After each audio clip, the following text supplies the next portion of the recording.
fire, that's water, that's air, that's earth. This is fire. This is water up here. It's the water arm. That's the air arm over there. And then the bottom is earth. Going back to this is, I'll draw you that cross again.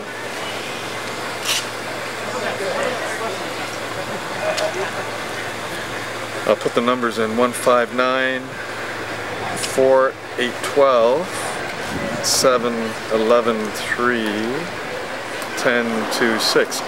Okay, so let's pretend to use this now as a clock showing the zodiacal ages over the last 4,000 years. Well, going here from Taurus, which is number 2, you have to move down to Aries, and then you move up to Pisces. So I would say from Aries to the age of Pisces, which we've been in, has been sort of a rise, right? We've gone from close to the center to the outside, correct? Well, because, we've gone from the Aries was the last of the Iron Age. Right. So I would say that from the age of Aries through the age of Pisces, up until the age of Jesus and everything, this has been sort of a growth, a certain amount of light that we've been receiving. But what's interesting though is, as we move from the age of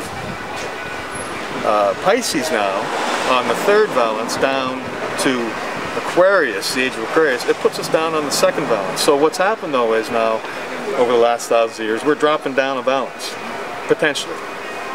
Potentially we're dropping down a valence. And what that actually means is that there would be, if our sun is an electron, there would be a release of light. But is our sun the electron or is it the positron? Which one is it?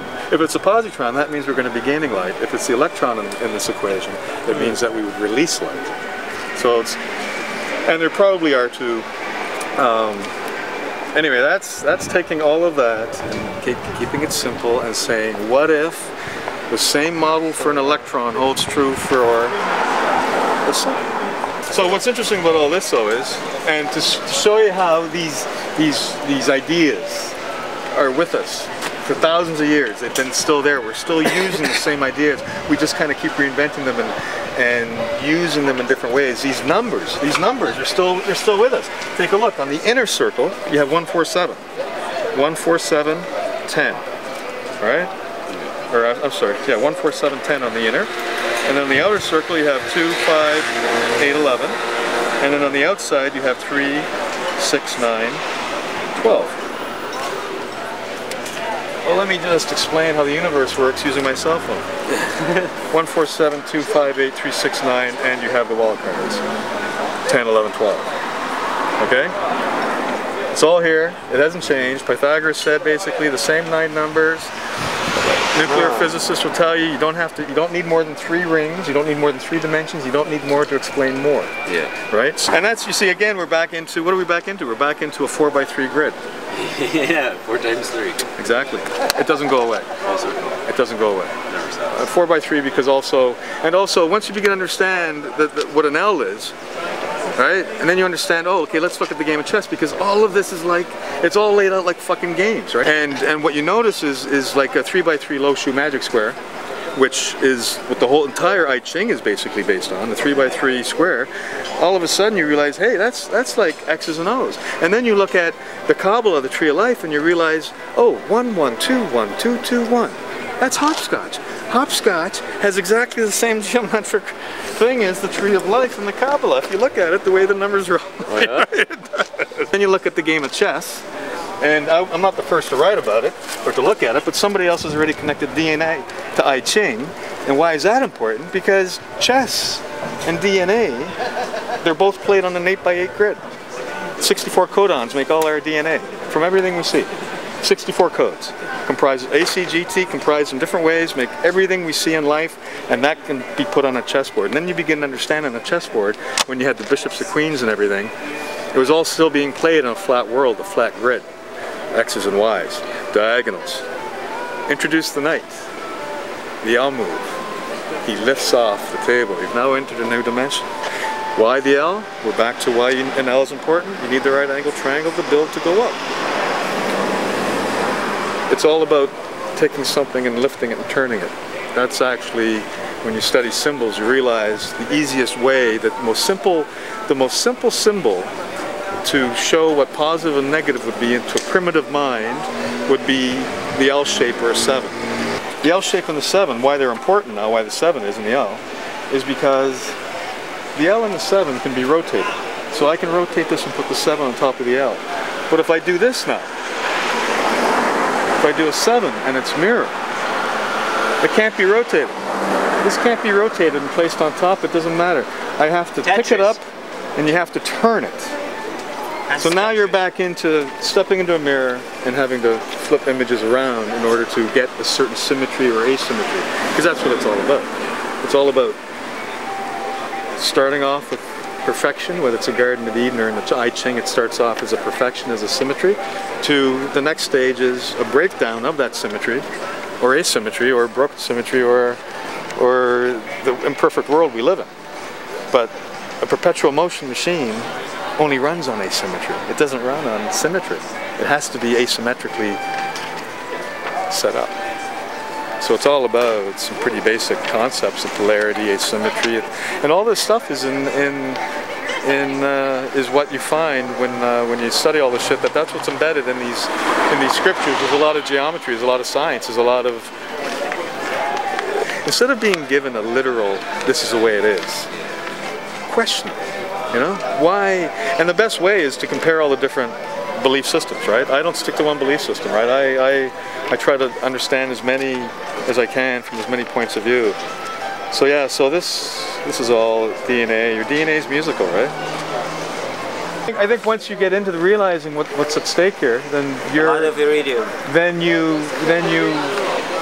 then you perhaps focus on your own DNA and what that might mean. To purify it, right? You know, it's no coincidence. I mean, I can show you the Arecibo message that they sent out into space. Carl Sagan and Frank Drake, who did the Drake equation, they sent a message into outer space called the Arecibo message back in 70, whatever it was. And they sent, and it was binary code. It was all sent out in binary code. But what's interesting, they received a response. But I'm going to show you what the DNA looked like. I already showed you before. I showed you that the omega symbol, helix, and the alpha, right? You take those two symbols, and the next thing you know, the next thing you know, you have kind of like a lock of a keyhole, and then you can shop this around, and it fits in a lot of temples, including St. Peter's Square. Well, the Arecibo message that they sent out into space, what did it look like? It looked like exactly the same thing. DNA, like a jar too. DNA looked like this in the Arecibo message.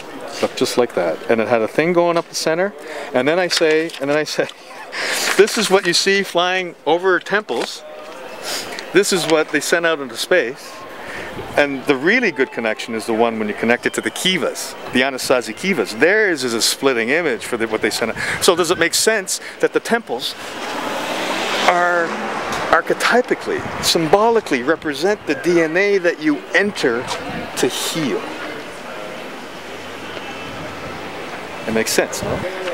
So this design that the Vatican ripped off from, and you can find it in Russia, you can find it amongst the Anasazi, you can find it in Peru, and it looks like a keyhole, and the Templars used it, and you can find it everywhere. It just makes sense that everybody tuned into, have keyed in on a symbol that represents, I believe. How about this? Our DNA, the Holy Grail that you enter. Yes. Keyhole and a key. Yes, so, and that's what you have in St. Peter's Square. You have the key and the keyhole in both. You have the key and the keyhole when you fly over the square. Yeah, so using a guy like Eric von Daniken that says, oh, the Nazca lines, it must be for aliens because it looks like landing strips. It's like, no, you're an idiot. He's an idiot, by the way. We are the aliens. We are the aliens, right? So using that kind of thinking, it's like, well then why does St. Peter's Square look like a key and a keyhole that you can take and shop around to all the sacred, significant temples throughout the world, and it fits. It fits like a blueprint. It's nobody knows the source of it actually. It's called the Magic Square, and as it turns out, if my musings are correct, it's an algorithm, and these 4 E's here fit in there, and you see how this is an N, that's an N. These are all ways, ancient ways, within an oral society that had no writing. This would be my teaching tablet. This would be something I'd use to teach the universe. Yeah, pass it along, right? It's a very simple, and as I showed you, it actually overlays with that Greek Zodiacal cross. It overlays with all that movement. It overlays. It's simple, actually. It's simple, and all comes down to, in the end, what I've realized, what it all comes down to is when you divide these up into quadrants, and then you start realizing that this is an algorithm and it's all about selecting vectors, is that now I've reduced it to E equals M. And the C squared, E equals MC squared, you get to pick where you want to put it. And that is how you choose your next vector, because the victors pick the next vector, right? The victors who get people to run this way or that way, they point their finger, right? That will determine the next direction, the next consciousness, right? And I'm kind of scared about what the next consciousness will be, because it's somewhere between a lot of Bible babble and UFOs, and none of it fucking makes sense to me. I'll bet on the UFOs. I think it's all a show. I think, try the truth, I think when you look at history, everything they've sold us, from the gods to Jesus to UFOs, all these things are all things that defy laws of nature. And that's what you need to defile nature, because nature is the fucking magic. We don't have to. It's like, you know, I think I said it to you, did I say it to you today? Where I'm in my fucking garden that I look after, and I love working in my garden, and that's where I've learned about cycles and... Are those pictures actually from your garden? Yeah. You think I make that up? No, I don't know, I just... Yeah. So, I realized, you know, when a hummingbird visits me in my garden, it's like, whoa, a fucking hummingbird's like, right? I'm not waiting for UFOs. It's like... And an acorn is a blueprint for an oak tree. Is that fucking magic or what? But somehow they've killed that idea. Somehow they've taken the idea of a fucking seed, and why is Bill Gates, the wealthiest man that's ever fucking lived, now contributing to a seed bank? So they've taken the magic of nature, they've defiled it by giving us stuff that defy nature, and that's the fucking bullshit. Yeah. The easiest, if you want to remove the pagan from these laws of nature that they may have been privy to and tuned into for thousands of years, 5,000 years before the Bibles were written, the New Testament, then how do you do it? You have to put something, a narrative, between them and the laws of nature, and it has to be something pretty fucking fantastic, because nature's pretty fantastic. Nature kicks butt. Nature has kicked butt for thousands of years. You got to give them something that's gonna save their ass, rise above nature, and can actually control nature, like walking on water and feeding 5,000 people Well, and two they fish give something that they bread. can never understand or comprehend, and That's they right. always want more. And so nature's always, and then the real story is always beyond their grasp. That's right. And they're given a narrative, right? And as long as you're removed Jesus from the will nature, come again. yeah, You just pray. exactly. He'll come. Now it's the same stuff. Oh yeah, they're always providing some sort of, like, oh yeah, we're gonna get you those pictures of the moon. We're gonna get you those. Same thing. Yeah. This